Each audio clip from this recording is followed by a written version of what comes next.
तो पिछली वीडियो में मैंने सीखी थी बैक फ्लिप, बट वो कुछ ऐसी थी,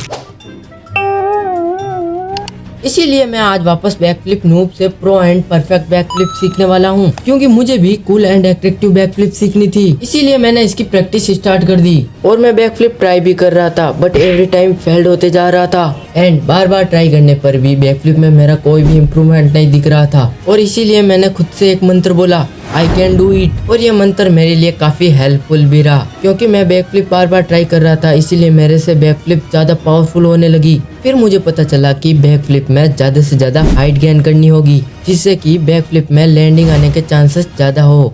और इसीलिए मैंने जंप एंड हाइट की प्रैक्टिस की और अब मुझे इसमें एक प्रॉपर टक ऐड करना था, इसीलिए मैं टकिंग की भी प्रैक्टिस करता रहा। और फाइनली मैंने बैक फ्लिप के 3 से 4 अटेम्प्ट करने पर ही प्रॉपर लैंडिंग आ गई थी, जिससे कि मैं बैक फ्लिप हर जगह आसानी से भी कर पा रहा था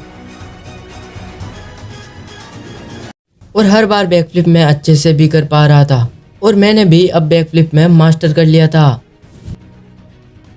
और इसीलिए मैं बैक फ्लिप में अब एक कॉम्बो ऐड करने वाला हूँ, जो कि है राउंड ऑफ बैक फ्लिप, जो कि दिखने में तो काफी इजी था बट करने में उतना ही कठिन। इसीलिए मैं पहले राउंड ऑफ सीखूंगा, फिर उसमें बैक फ्लिप ऐड करूंगा। और राउंड ऑफ की मैं 2 से 4 बार प्रैक्टिस करने पर ही राउंड ऑफ आसानी से सीख चुका था। राउंड ऑफ तो इजी था, बट अब उसमें बैक फ्लिप ऐड करनी है और मुझे इसके बारे में कुछ भी पता नहीं था, इसीलिए मैंने पहले राउंड ऑफ फिर बैक फ्लिप की, जिससे कि मेरा फियर थोड़ा कम हो जाए और धीरे धीरे मैं फास्ट करने लगा, जिससे कि राउंड ऑफ बैक फ्लिप आसानी से सीख पाऊं। और अब मुझे राउंड ऑफ में ज्यादा पावर लगानी थी, जिससे कि बैक फ्लिप आसानी से हो सके। और फाइनली मैं अब ट्राई करने वाला हूँ round of back flip, but पहले अटेम्प्ट में ही नीचे गिरने से पैर में चोट आ गई। फिर भी मैंने इसे रनिंग के साथ ट्राई किया और इसमें मेरी अचानक से लैंडिंग आ गई थी और अब मैं इसे परफेक्ट तरीके से करने वाला हूँ।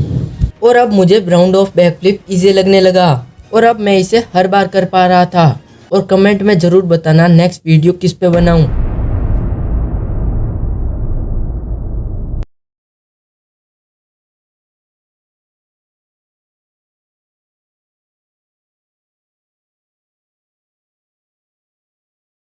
और फाइनली मैं इसकी बार बार प्रैक्टिस करता रहा